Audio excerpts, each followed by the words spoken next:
Shalom, good evening. It's so comforting for me to stand here as a proud Jew and as a proud Zionist in front of my AJC family. The past 18 months have been extremely difficult for all of us. And as I've always said for all my years at AJC, AJC is my oasis of peace and tranquility in a turbulent world. This recent Passover was very moving for me and all of us. Can I ask everybody in the back to please be quiet? Thank you, thank you. This recent Passover was very moving for me and all of us. My entire life, I have read the lines in the Haggadah, in every generation they rise up to destroy us. I always read this line more like it was historical poetry, but this year, even more than last year's Passover, this line was haunting to me. Not distant, not metaphorical, but real. What used to feel like a relic of the past is now the headline of our present. This year, it doesn't take imagination to understand what hatred looks like or what bondage means. October 7th and its aftermath continues to haunt and torment all of us, as Adi, Yael, Ruby, Hagit, and Noah expressed so powerfully.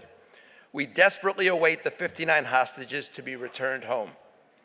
As our brilliant Israeli journalists panel demonstrated, Israel continues to face enormous threats, both from Iran and its terror proxies, and unfortunately from internal fractures.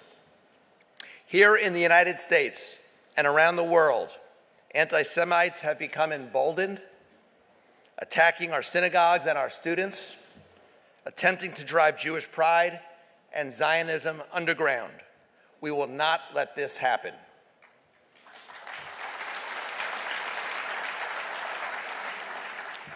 We as Jews are always optimists and realists at the same time. I and we will never lose hope for many reasons, but let me mention two. The first is that we, the Jewish people, are incredibly resilient. We always have been and we always will be. And it has been amazing to see the countless examples of how our people have rallied and even managed to amplify our Jewish pride. The second reason for hope is AJC. AJC, in my opinion, is the most important Jewish advocacy organization in the world. Our vision to ensure that Jews can live safely and proudly in their communities and that Israel's place in the world is secure. That is our vision. How do we execute our vision? We execute very well on this vision because we are the only Jewish organization that has a true global network with offices and partnerships across 6 continents. We've got boots on the ground, people on the ground. We're in daily dialogue with the most important, the most influential leaders in the world, in government, in business, in academia, and interfaith and interethnic communities. And very importantly, our core values that ground us at AJC include democracy, pluralism, rule of law, and nonpartisanship. And as Ted said, we could pursue both our vision and hold our moral values, which is so important to us as Jewish people and Americans. So many of us in this room have had the privilege of being a part of AJC's impact by engaging in advocacy and contributing financially. And on behalf of AJC, I want to thank each and every one of you. Without you, none of AJ's work would be possible. Tonight, I want to ask you to join me in thinking about the challenges and opportunities that lie ahead and how together we can meet this moment. And to illustrate this, I want to share a story of someone who has recently done just that by making a very generous investment in AJC's mission. Donnie Freem, a dedicated and passionate AJC Palm Beach board member, recently made a $1 million gift to AJC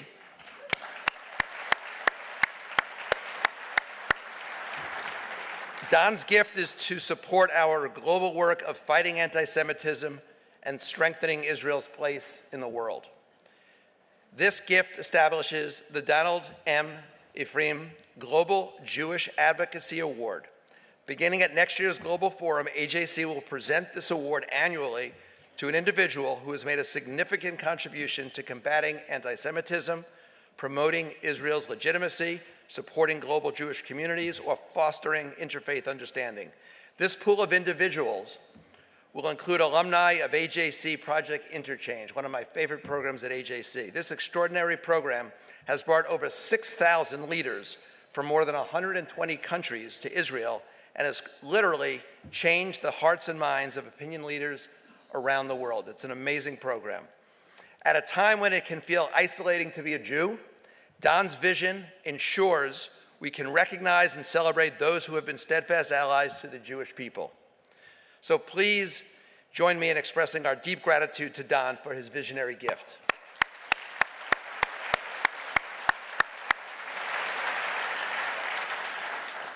Don's act of generosity is inspiring, and I hope all of you will continue to give as generously as you can to AJC, and I encourage all of you to be AJC ambassadors and ask your friends and family members to give and get involved with AJC as well. We at AJC were approached a few days ago by an anonymous but very generous and wonderful member of the AJC family who offered to match any gift made during the Global Forum up to $1 million.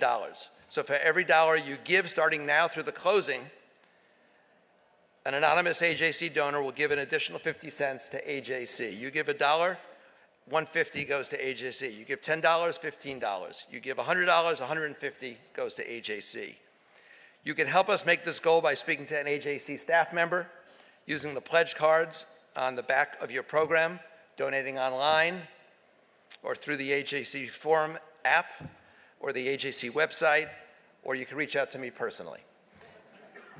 Together, I know we can meet this ambitious goal and raise $1 million over the next 36 hours to continue the impact of AJC's global Jewish advocacy. Let's all contribute to this match and help shape the future of Israel and the Jewish people.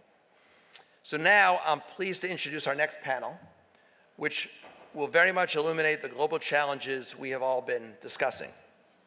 This evening, we're joined by leaders from Jewish communities in Latin America, Australia, and Europe, and these are regions where Jewish communities are facing distinct but growing challenges. AJC is honored to work with these communities as they confront these challenges. Together, our panelists will explore the importance of strengthening Jewish peoplehood and share how their communities are responding to this moment. I want you to please join me in welcoming the following folks. Joel Burnie, who's the Executive Manager of Australia, Israel, and Jewish Affairs Council. RenéeDayan Shabot, Executive Director of Mexico's Tribuna Israelita. Yonatan Arfi, President of the Representative Council of French Jewish Institutions, and our wonderful own moderator, Melanie Pell, AJC's Chief Field Operations Officer. I turn the baton over to you, Melanie. Thank you.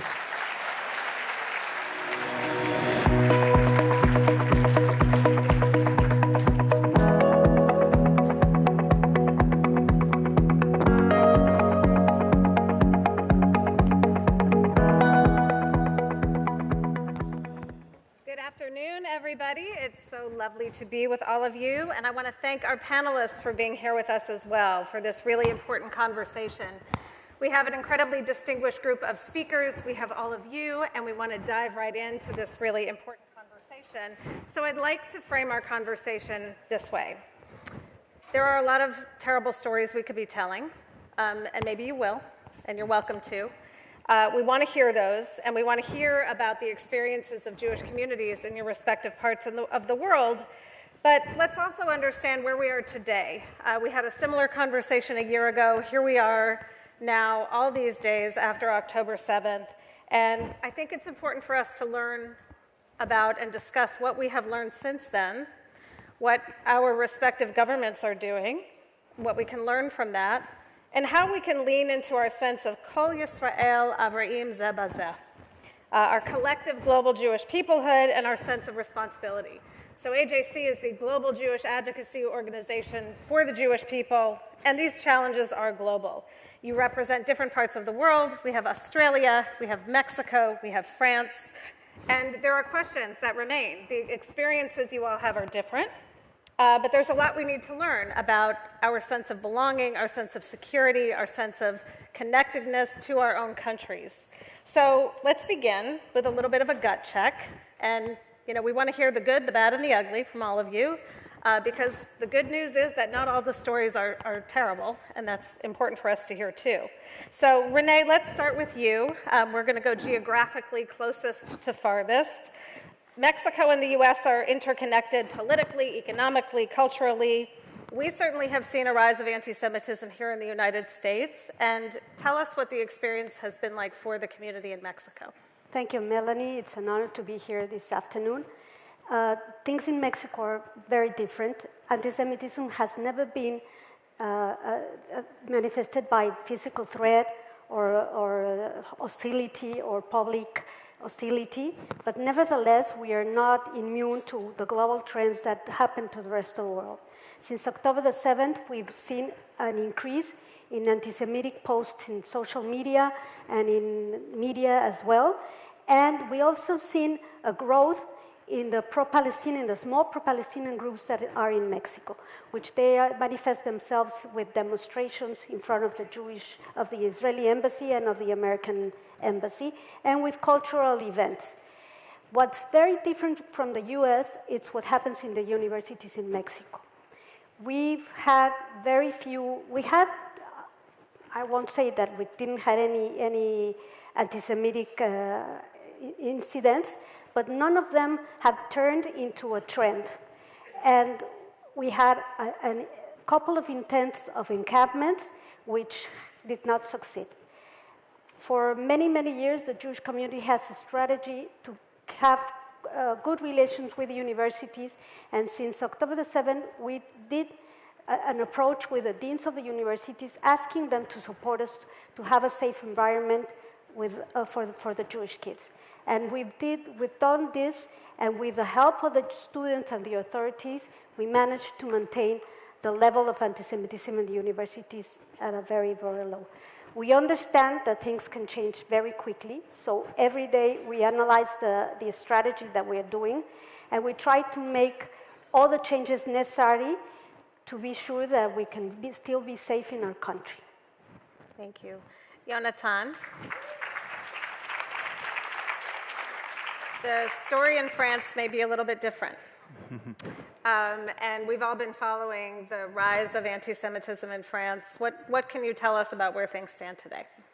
Thank you, Melanie. I'm very honored to be here, and I will tell you some facts and figures about the situation in France. Well, I come before you not only as the president of CRIF, but also as a witness to a reality in France which should alarm any defender of democracy. I'm the voice of a Jewish community which has lost 13 members over the last 20 years. It is much more than the US compared to the size of the French Jewish population. We have a strong support from public authorities, to be honest, but we know that anti-Semitism does not come from the state today. It comes from part of the public opinion, part of the French citizens. This anti-Semitism has multiplied by 4 after October 7th compared to the year before. This year, every 3 days, one person is a victim of a physical assault due to anti-Semitism. Every 3 days. The phenomenon has also reached schools. That's something which is very important, and I want to share one figure with you. 1 out of 3 students in French schools refuse to be friends with a classmate who is Jewish and shows his support to Israel. It gives you an idea of the level of social rejection that young French Jews have to face in France. But I want also to be honest with you. We have a lot of allies in the French society. We have a lot of people understanding that this challenge is not only a challenge for the Jews, but a challenge for the whole French democracy. The fact is that this hatred is fueled by 3 ideological sources. You have the hatred of Israel with the far left. You have the radical Islamism, and you have the rise of conspiracy theories on the social networks. So we'll continue to fight. We'll never hide. We are proud citizens, and we will continue to fight against anti-Semitism in France. Thank you.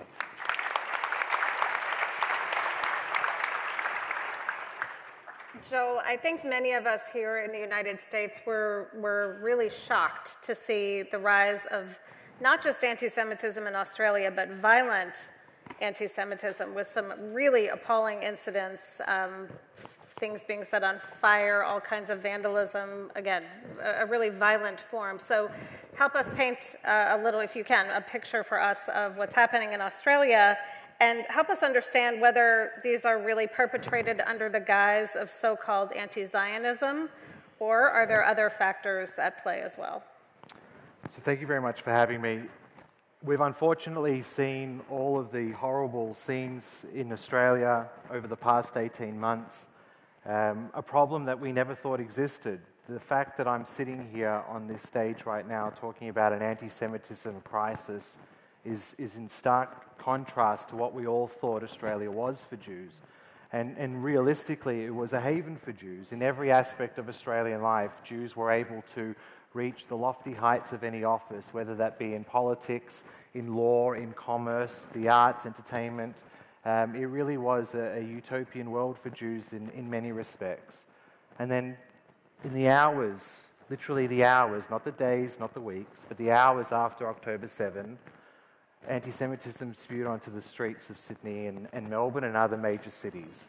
So we had the lighting of fireworks and celebrations on the streets of Sydney whilst the massacre was still ongoing on October 7 itself.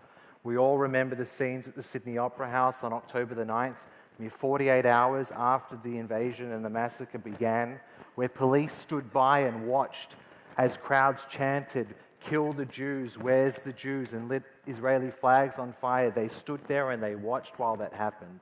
And since that day, over 18 months, we've had a gradual increase in the anti-Semitic incidents, but also in the gravity of those incidents, whether that be the violent tagging of a school with graffiti, Jew die, at the largest Jewish school in Australia.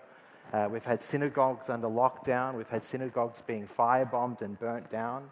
We've had linkages with organized crime. In every single aspect of Australian society, Jews have really come up against it. So it's a significantly deeper problem than just in the guise of anti-Zionism. Australia has an anti-Semitism problem.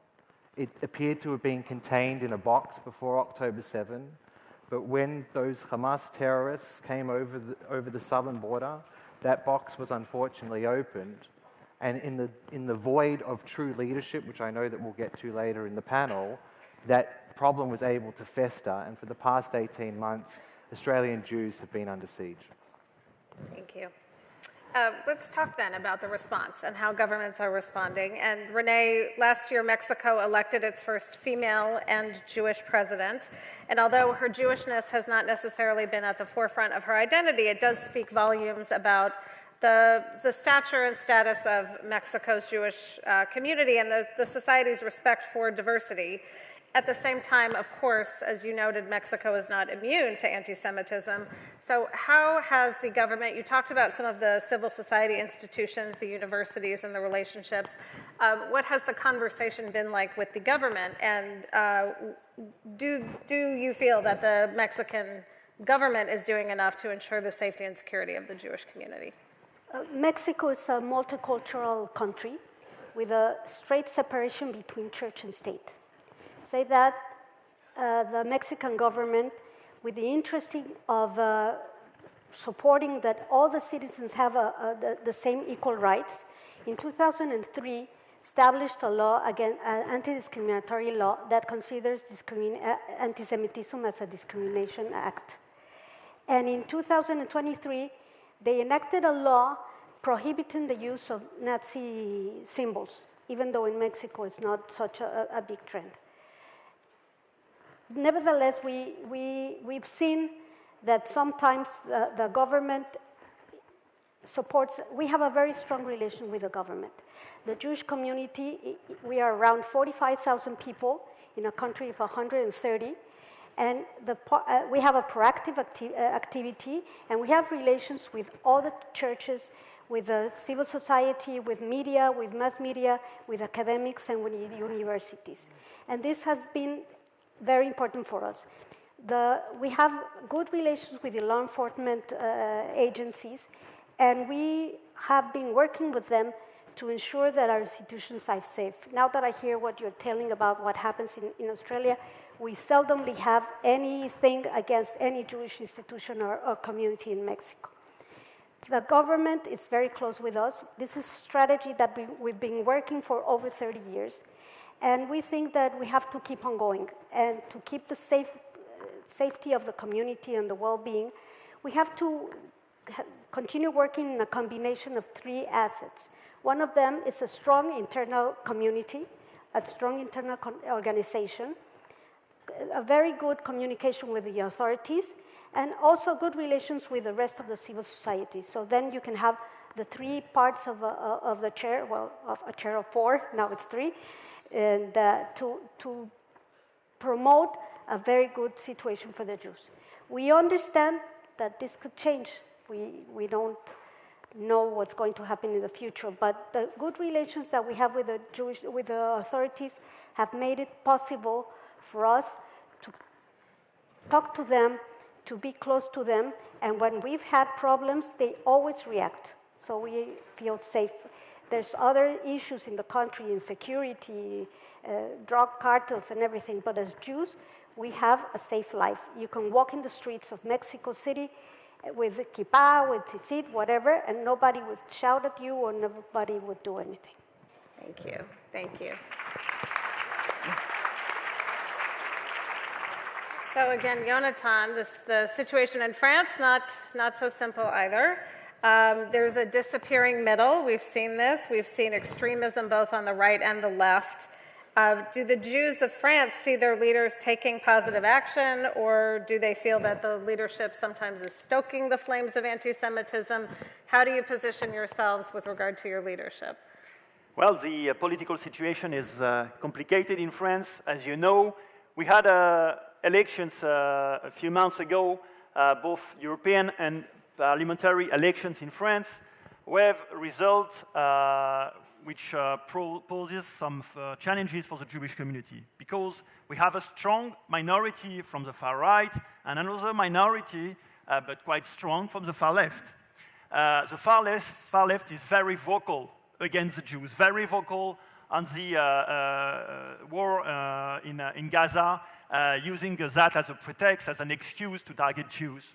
So it's very difficult for us. The problem is that the far right instrumentalizes the fight against anti-Semitism to try to gain respectability in the political arena in France. So we have to fight the far left without, I would say, giving help in any way to the far right. And that's something very difficult, because now we have a moderate center, which is still a majority, but a very tiny majority.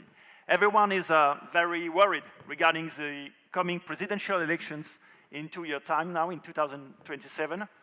And we know that the Jewish issue, the issue of anti-Semitism, will be at the center of the political debate in the coming month. And our goal, our main responsibility as Jewish institutions, is to make sure that Jews and the fight against anti-Semitism are not instrumentalized by anyone. Thank you.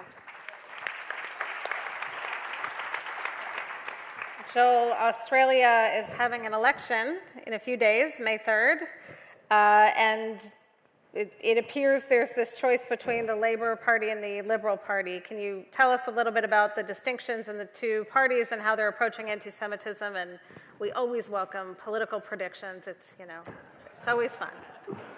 So I'll try not to be too technical, but you're right. We have an election coming up on Saturday, May the 3rd. Now, unfortunately, in terms of the real main part of your question, there is a divide between the current Labour government's position, especially on Israel, and a previous very long-standing bipartisan position.